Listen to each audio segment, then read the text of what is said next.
तो चलिए आज बात करते हैं एक बहुत ही दिलचस्प चीज की, 30 दिन का सॉफ्ट हैबिट्स चैलेंज। अच्छा, आजकल ना खुद को बेहतर बनाने के लिए मोटे तौर पर दो तरह के रास्ते दिखते हैं। एक तरफ तो है एक्सट्रीम चैलेंज का शोर, मतलब एकदम मुश्किल सख्त नियम और या तो सब कुछ करो या कुछ नहीं वाला एटीट्यूड। और वहीं दूसरी तरफ एक शांत सुकून भरा रास्ता है सॉफ्ट हैबिट्स का, जिसमें कोई दबाव नहीं, कोई तनाव नहीं, बस एक आसान सी प्यारी सी शुरुआत है। आज हम इसी दूसरे रास्ते की गहराई में उतरने वाले हैं। और आजकल तो सोशल मीडिया खोलते ही ऐसा लगता है जैसे हर कोई खुद को बदलने की दौड़ में लगा हुआ है। ये सब देखकर ना एक अजीब सा प्रेशर महसूस होता है, सही कहा ना? और फिर ऊपर से आते हैं ये 75 हार्ड जैसे चैलेंज। सच कहूँ तो सुनने में ही थका देते हैं। इनमें ना एक सब कुछ या कुछ नहीं वाली सोच होती है, मतलब एक दिन भी चूके तो लगता है जैसे सारी की सारी मेहनत बेकार हो गई। शायद यही वजह है कि अब लोग एक नए, ज्यादा आसान और लंबे समय तक चलने वाले तरीके की तलाश कर रहे हैं। तो जरा सोचिए, क्या हो अगर खुद को बदलने का तरीका मुश्किल और थकाने वाला न होकर आरामदायक हो। बस यहीं से शुरुआत होती है एक नए ट्रेंड की, एक ऐसा ट्रेंड जो जोर जबरदस्ती पर नहीं बल्कि रोजाना छोटे छोटे कदम उठाने पर यकीन करता है।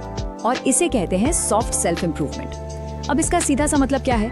मतलब ये है कि बिना किसी भारी भरकम सख्त नियम के बस छोटी छोटी संभालने लायक आदतों से लगातार आगे बढ़ते जाना। कोई प्रेशर नहीं, कोई गिल्ट वाली फीलिंग नहीं। और पता है, इस पूरे कॉन्सेप्ट का जो दिल है, जो इसकी आत्मा है, वो बस एक छोटी सी लाइन में छिपी है। हर दिन एक छोटी सी आदत, बस यही इसका मूल मंत्र है।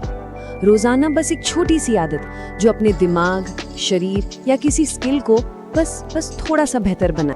हाँ, सुनने में तो ये सब बहुत अच्छा लगता है ना? पर सवाल ये है कि ये असल में काम कैसे करता है। तो चलिए इसको समझने के लिए एक 30 दिन के सैंपल सफर पे चलते हैं और देखते हैं कि ये असल में दिखता कैसा है। तो ये रहा एक सैंपल प्लान का रोड मैप। हम पहले दिन से शुरुआत करेंगे और फिर देखेंगे कि ये सफर धीरे धीरे दिन 5, 15 और फिर 30 तक कैसे पहुंचता है, बिल्कुल एक एक कदम करके। तो ठीक है, सफर की शुरुआत होती है पहले दिन से। और पहली आदत क्या है? कुछ बहुत बड़ा नहीं, बस 30 मिनट पहले जागना। देखिए, कोई मैराथन नहीं दौड़नी है, कोई पहाड़ नहीं चढ़ना, बस अपने दिन में 30 मिनट का एक्स्ट्रा सुकून जोड़ना है। ये एक इतनी प्यारी और छोटी सी शुरुआत है जो पूरे दिन के लिए एक पॉजिटिव टोन सेट कर सकती है। चलिए अब थोड़ा आगे बढ़ते हैं और आते हैं 5वें दिन पर। और यहाँ की आदत है 10 मिनट की जर्नलिंग। जरा सोच कर देखिए, पूरे दिन में से सिर्फ 10 मिनट अपने ख्यालों को, जो भी मन में चल रहा है, उसे बस कागज पर उतारने के लिए। ये दिमाग को शांत करने का, उसे डीक्लटर करने का एक बहुत ही कमाल का तरीका हो सकता है। और देखिए, पता भी नहीं चला और हम सफर के आधे रास्ते पे आ गए हैं। दिन 15। इस दिन की आदत है 15 मिनट की वॉक। फिर से कोई जिम की मेंबरशिप नहीं, कोई भारी भरकम कसरत नहीं, बस 15 मिनट ताजी हवा में चलना। ये शरीर और मन दोनों के लिए एक छोटा सा लेकिन बहुत जरूरी रीसेट बटन जैसा है।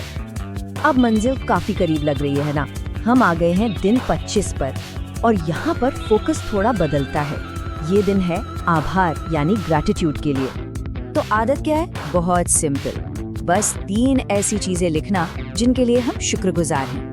ये इतना छोटा सा काम है, लेकिन ये हमारे दुनिया को देखने का नजरिया बदल सकता है। और सच कहूँ तो यही तो सॉफ्ट हैबिट्स की खूबसूरती है, छोटे छोटे काम पर असर बड़ा। तो ठीक है, 30 दिन पूरे हो गए। अब क्या सब कुछ जादू की तरह बदल गया? वेल, असली काम तो असल में अब शुरू होता है, यानी कि जो भी हुआ उसके नतीजों को देखना और समझना। देखिए, इस सफर के बाद रुक कर सोचना बहुत जरूरी है। जैसे कि शुरू करने से पहले मूड कैसा था और अब कैसा महसूस हो रहा है, कहाँ मुश्किलें आई, उनको भी मानना जरूरी है। और हाँ, जो छोटी छोटी जीतें मिली उन्हें सेलिब्रेट करना तो बनता है। और सबसे जरूरी ये पहचानना कि असल में सुधार कहाँ हुआ।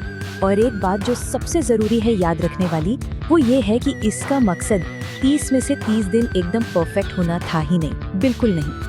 मकसद था असली रियल बदलाव महसूस करना, चाहे वो कितना भी छोटा क्यों ना हो। ये परफेक्शन की दौड़ नहीं है, ये प्रोग्रेस की एक खूबसूरत कहानी है। तो अब शायद मन में ये सवाल आ रहा होगा कि ठीक है, ये सब तो बढ़िया है, पर अपना खुद का ऐसा सफर कैसे शुरू किया जाए? तो चलिए इसका एक बहुत ही सीधा साधा रोड मैप देखते हैं। अपना प्लान बनाना ना बहुत ही आसान है सच में। देखिए, पहला कदम ये तय करे कि फोकस कहाँ करना है, क्या मन पर, शरीर पर या फिर कोई नई स्किल सीखने पर। दूसरा कदम, इससे जुड़ी हुई छोटी छोटी एकदम आसान आदतें सोचें। तीसरा, उन्हें एक 30 दिन के कैलेंडर पर सजा लें। और चौथा और सबसे जरूरी, बस पहले दिन की शुरुआत कर दें, ज्यादा सोचना नहीं है। तो चलिए आज की इस बातचीत को इसी सवाल के साथ खत्म करते हैं। जरा सोचिए, वो कौन सी एक छोटी सी नन्ही सी आदत हो सकती है जो आने वाले एक बड़े बदलाव का पहला कदम बनेगी।